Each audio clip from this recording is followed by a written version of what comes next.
What's up?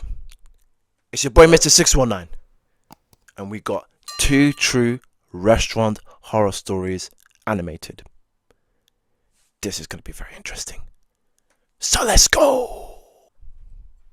It was just my 3rd week at La Lanterna, an old fine dining restaurant with a vintage charm nestled in a quiet part of Chicago. That night, the deep winter cold had kept most patrons away, leaving the grand dining hall almost empty, save for the flickering candles that cast shadows on the walls. The fuck? Since I was the youngest one, I was given the graveyard ritual, which basically meant that while my colleagues left early to grab some beers, I had to do the cleaning, arrangement of chairs, and a lot of boring stuff before calling it a night.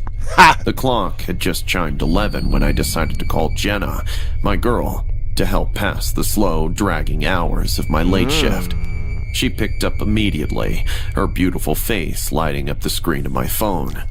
Hey, Lou baby, how's my bub doing? She smiled, her voice a soothing balm against the eerie silence of the restaurant. Aw, you're still at work? Don't tell me they gave you the night shift again. You gotta stand up, boo. You look so weak. How's it going? Quiet. Too quiet, I whispered, glancing around the dimly lit room. Haven't seen even a car pass by in like half an hour. It's just me in the shadows tonight. As I panned my phone around to show her the empty tables, Jenna's face suddenly tightened. Louis, there's something behind you.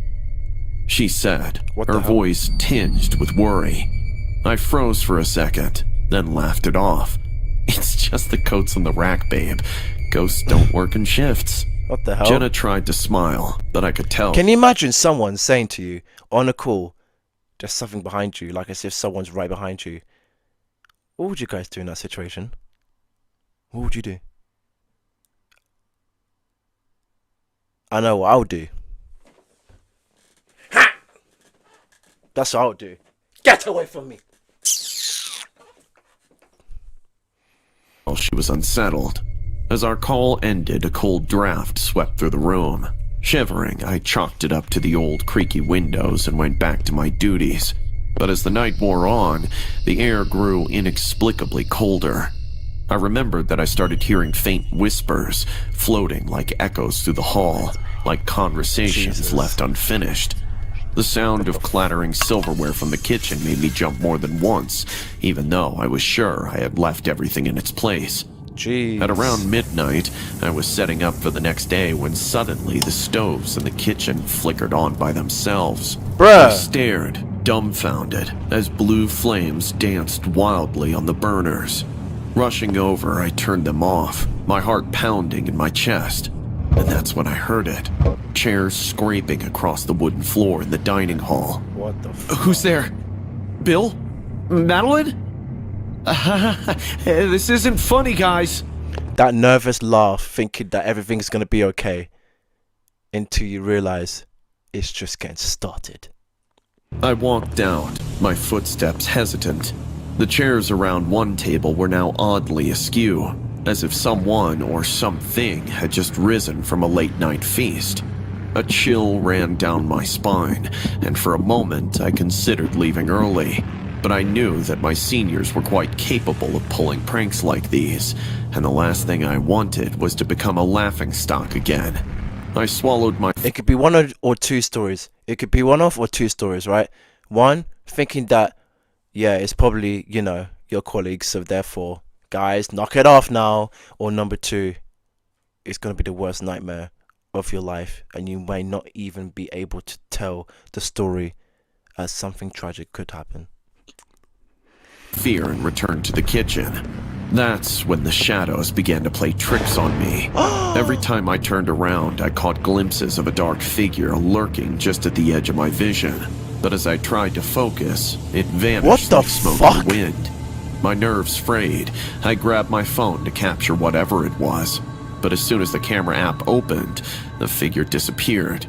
The room felt denser, the air around me tightening like a noose. I remember that my ears suddenly got blocked, as what happens when I'm traveling by plane and the pressure drops. Desperate and now realizing that it actually might not be a prank, I quietly grabbed my coat and slipped out, only to find that the doors were inexplicably locked from inside. Panic What? set in as I pulled at the handles with no luck. It was then I realized I wasn't alone. Something was with me in La Lanterna, something God. that didn't want me to leave. Trapped inside the restaurant, the air grew stifling, as though the building itself was constricting around me. That's gotta be one of the worst feelings ever when you're trapped inside a restaurant, right? Thinking, oh shit, something weird is going on, right? Weird as fuck. So you gotta get out of there, right? Only to see that the doors are closed. What do you even do in that situation? What do you do? Thank God I've not experienced something like that in my life, but I'm pretty sure you guys have, experienced something similar in your lifetime. My heart pounded in my ears, each beat echoing the steps of the dark figure that now seemed to... The only thing I've experienced is just brushing my teeth at night time. It's all dark, right? Finish up, I turn around, and my mum's just standing there waiting to use the toilet, but I'm just like... lingered closer with every passing moment. I glanced around frantically, searching for any sign of movement in the shadows that stretched across the walls like dark, sinister figures. That's when a sudden crash from the bar area made me jump. I turned just in time to see bottles shattering against the hardwood floor, the spirits spilling like blood in a grotesque puddle. And then one by one, the glass bottles started lifting into the air, before getting thrown across by an invisible force onto the walls and windows and door. I ducked in fear and hid beneath a counter as the sounds of bottles shattering echoed all around me, the air filled with the sharp scent of alcohol. And it was then that I heard it, a guttural whisper, so close it felt like it was breathed into my ear. What the The fuck? voice was a distorted growl that faded as quickly as it had appeared. I stumbled back, my phone slipping from my trunk. What if I told you that instead of setting up a green screen, Bullshit. you can just click a button into script and Bullshit. get the same Trembling hands and crashing to the floor. The screen shattered, splintering light in all directions before going black. Cut off from the outside world, my only lifeline broken, I felt a surge of primal fear. With no phone to aid me and the doors firmly locked, I scanned the room for another escape. My eyes settled on the large windows that overlooked the deserted street. It was my only chance. I grabbed a chair and with all my strength, hurled it at the window. The glass resisted at first, then gave way with a loud crashing sound that tore through the silent street. You go, As I man. turned to grab my coat and make a run for it, a cold hand gripped my shoulder with a force that felt like iron. Oh my I God. screamed, spinning around to confront my assailant, but there was nothing. Only the chilling sensation of fingers slowly retracting from my skin. It was enough to send me scrambling through the broken window, shards of glass biting into my hands as I escaped into the icy night. Outside, the cold air hit me like a wall, but I didn't stop running until I reached the safety of the streetlights. Looking fuck, back, the restaurant stood dark and silent, a stark contrast to the chaos that had reigned inside moments before. The next morning, I returned. I'm not driven by gonna lie, there must have been some ghost figure in that restaurant. No joke, bro. There was something or someone playing mind games with this guy. Literally. Can you imagine having to come out of that restaurant feeling the way you're feeling? That's gotta be so terrible, man. That's literally terrible. You wouldn't even want to wish it on your own worst enemy. Well, I mean, it's not killing, so do you? I don't know, but honestly, what the fuck? I'll be screaming like a little girl.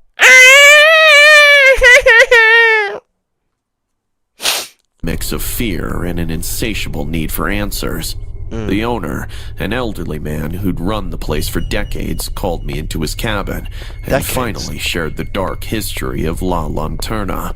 It had been a speakeasy during Prohibition, a site where a violent shootout between rival gangsters had ended in tragedy and death. Since then, it was said that the restless spirits of those caught in the crossfire haunted the place. He looked at me, his eyes filled with a mix of sympathy and fear. Some say at night, the spirits replay their last moments, filled with anger and confusion. I thought they were just stories, he confessed. As I listened, the horrors of the previous night replayed in my mind, each whisper and shadow now cast in the tragic glow of history's light.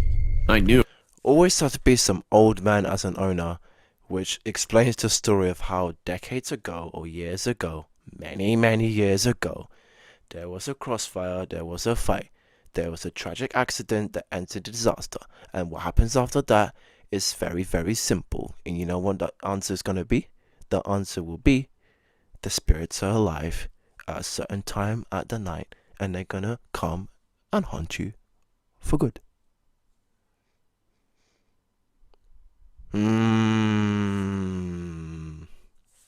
Knew I couldn't return to work there. The memories of that night too vivid, too raw to ignore. I left La Lanterna behind that day, but even now, when the night grows silent, I feel like someone's watching me in the dark, about to call my name, or perhaps hold my hands. This story was inspired by disturbing restaurant footage. Okay. The man in the video is known as Dustin Frazier. While working the night shift all by himself, he decided to record a video for his girlfriend. However, before sending the video, he watches it and immediately starts freaking out.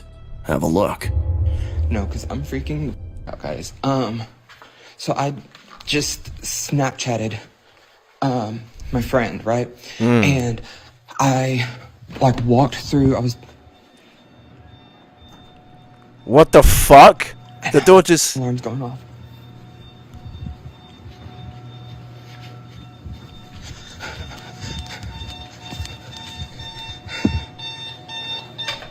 What the hell? So I was walking through here, and whenever you get right here, you can see something behind me. And I, like, watched it, I did, like, a playback, before I sent it to him, right? Yeah. And, like, I feel like I need to go to the doctor, but, like, I'm constantly just, like, nauseous, and I don't really know why. Like, I have tried... Oh, I saw... Yo. You guys saw that. I definitely saw something. What the hell, man? And to say that ghosts don't exist. I always believed in ghosts. Never doubt that ghosts don't exist. Take medicine for it and stuff, but I don't know. It doesn't seem like it really does anything. And then Whisper.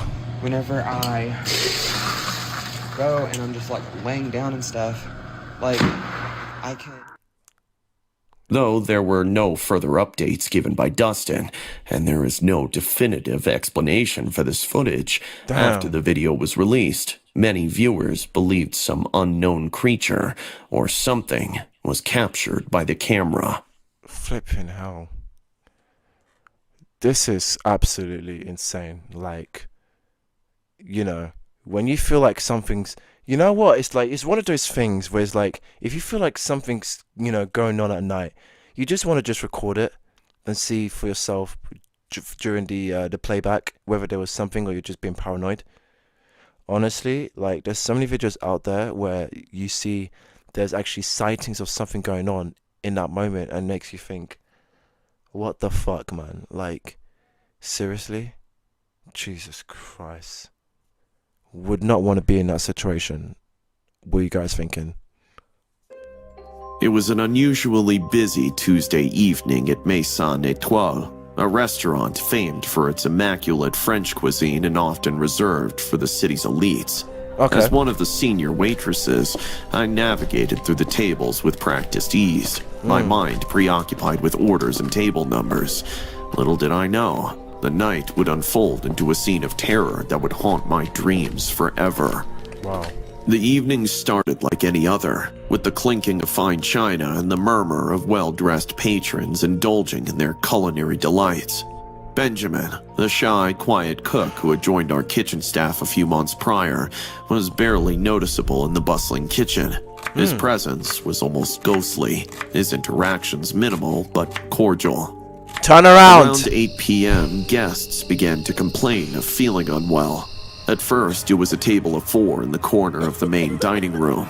Soon, more hands were raised, voices tinged with panic. What? The symphony of a typical dinner service my head. morphed into a cacophony of my coughs head, and calls my for head. help. My heart raced as I moved from table to table, trying to assure our guests, My while sweat beaded on my forehead, not just from the rush, but from a growing dread. I rushed to the kitchen to alert our staff, and that's when I saw him, Benjamin, his back turned, mumbling under his breath, his hands trembling as he handled a bag that didn't look like any ingredients I recognized.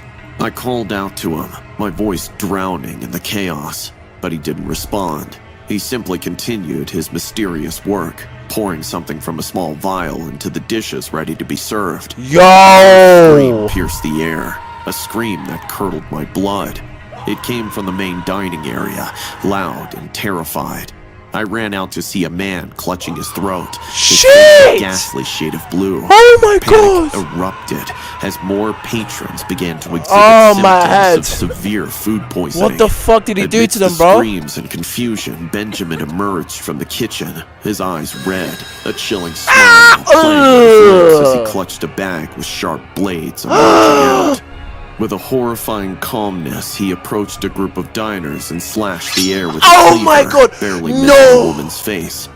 Poison. Yo!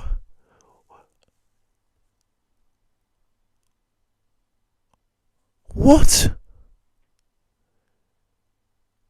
Had she gone closer while he was holding the bag going, ho, ho, ho, ho, ho, ho. Bro, I swear to God, he would have slashed her.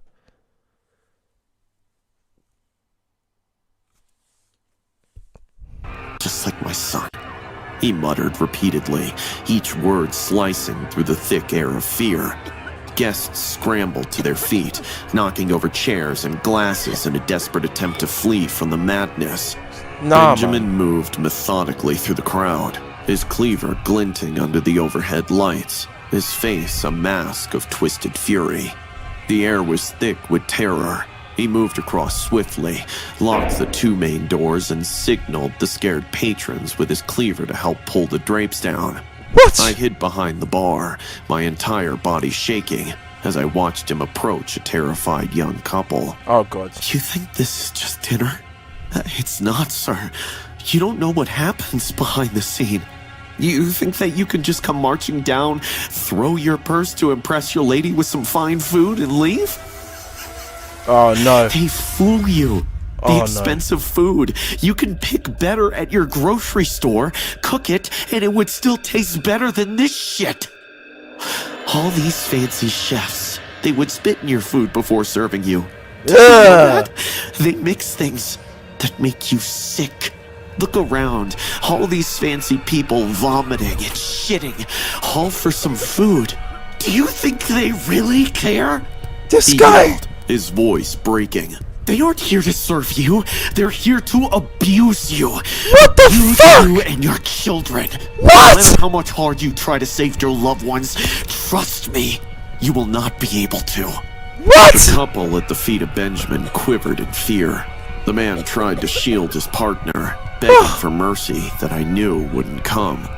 Benjamin's response was to toss a handful of blades in front of them, Really? pick them up, and slide them against her throat. What? The man denied. I squeezed my eyes shut, trying to block out the screams, the pleading, the sound of slicing that followed. I froze in terror. When I opened my eyes again, I saw the couple. Oh! Their pool Oh of my blood. God! A Oh my scream God! came out of me No! suddenly, No! No! No! drawing No! the No! No! psycho's No! attention. He called the staff and chefs out next, making them stand in a line and hold their ears. He approached. What is this guy? Is he even human, bro?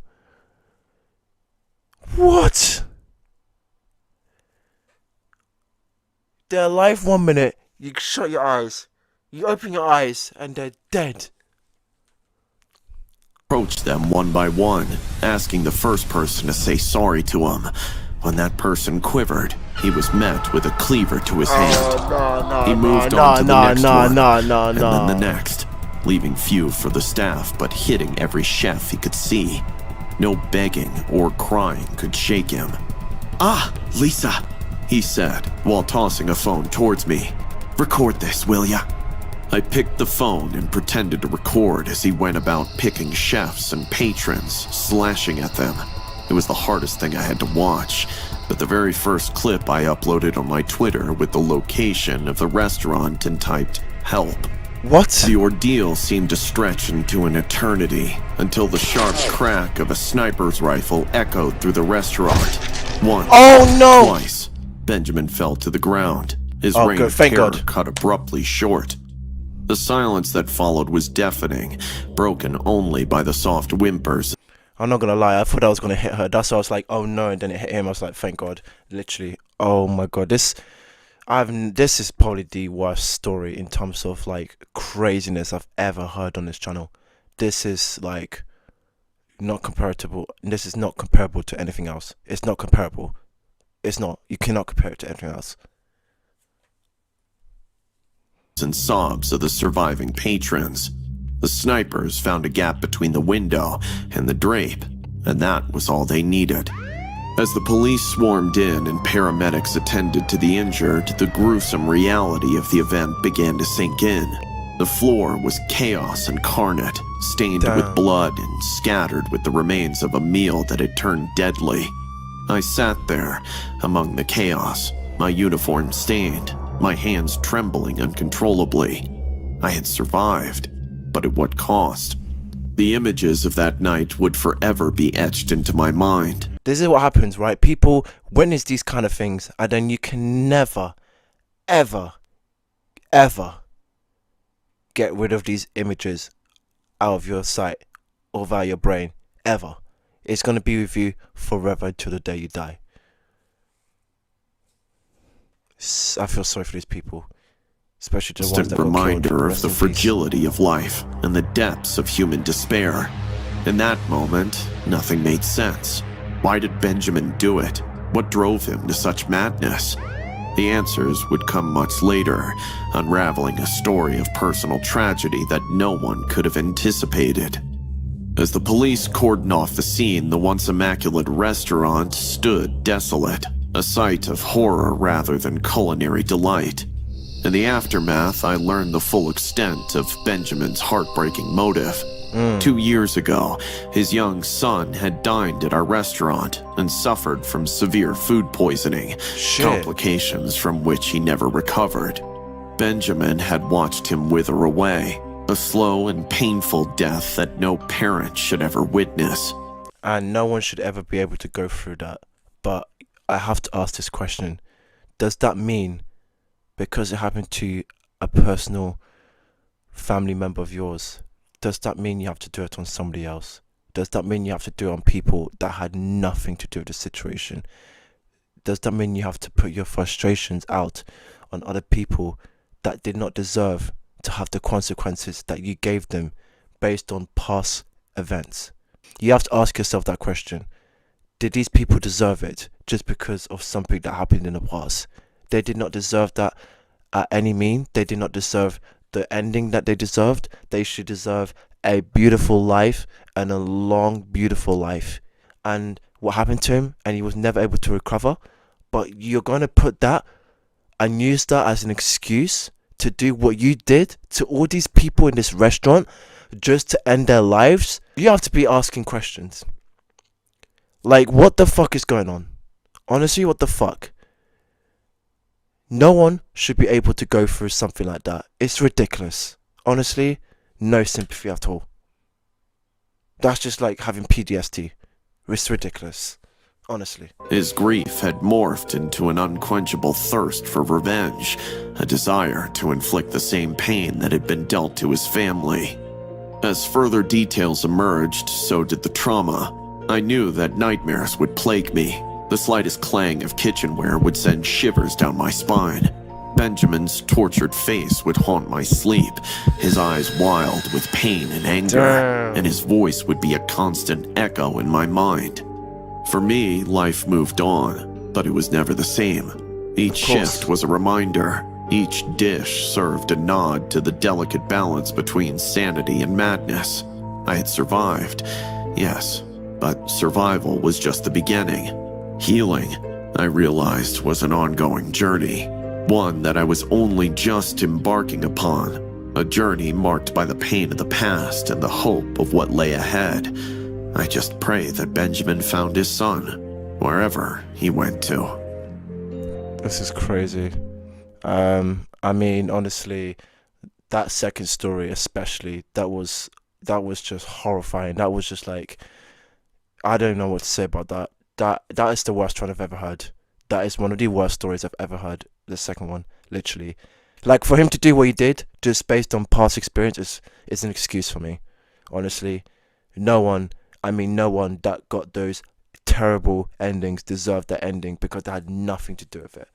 So yeah, that was just I don't know what to say, guys. If you guys have any thoughts and opinions, let me know in the comment section down below. Subscribe if you're new, and I'll see you in the next video, man. So yeah, peace out. Why you wanna act like this when I was there for you every single day? I gave my heart, everything to you, but you decided to break it and run away. Just like everybody else, I don't understand. Just like everybody I know in my life. Life's too short to go and cry, but I don't understand this mindset, man. I just